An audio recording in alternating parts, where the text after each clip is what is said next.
Il-Ministru għall-Ġustizzja Jonathan Attard innota id-double standards tal-Partit Nazzjonalista u l-establishment fiħdanu dwar l-attakki fuq l-istituzzjonijiet. Il-Ministru Attard kien qed jitkellem waqt dibattitu mal-ex kap nazzjonalista Adrian Delija waqt il-programm Extra fuq l-Istazzjon Nazzjonali. Aħna qatt b'differenza mill-Partit Nazzjonalista mill-Aqda Repubblika qatt ma attakkajna personalment membri tal-ġudikatura b'sitwazzjonijiet personali tagħhom.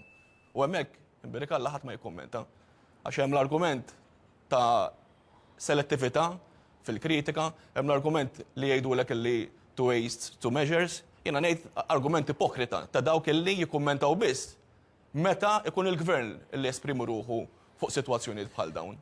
U nemmen li b'mod sistematiku kellna diversi sitwazzjonijiet inkluż fl-aħħar jiem. Ħadd ma jikkundanna l-fatt illi jkollok l-Aqda Repubblika u l-avukat tagħha isejħu lill-Avukat Ġenerali laħam mibjuħu maħmuġa. Hemmhekk iddejjaqna hemmhekk li kundanna jien is-selettività fl-argumenti.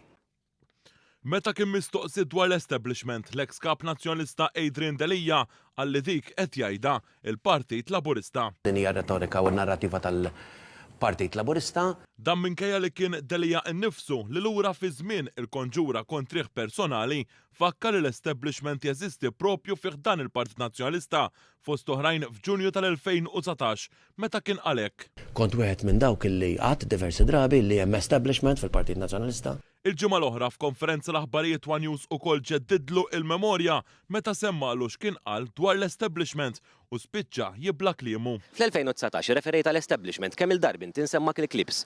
Ma kontx qed tirreferi għall-gvern żgur. U żgur nisemmaħhom. Ngħidilkom jien min kien l-establishment f'dar 10 snin.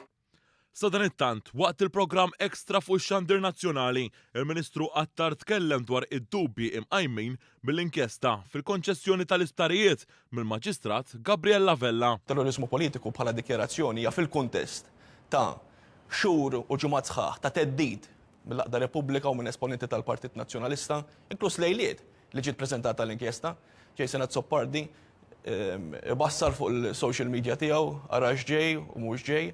U għal daqstant, iva, ma tistax ma tikkummentax għax ma nkunux responsabbli jekk ma nikkummentawx fuq il-fatt li t-timing jaqajjem ħafna dubi u mistoqsijiet. U l-poplu daw il-mistoqsijiet qed jagħmelhom.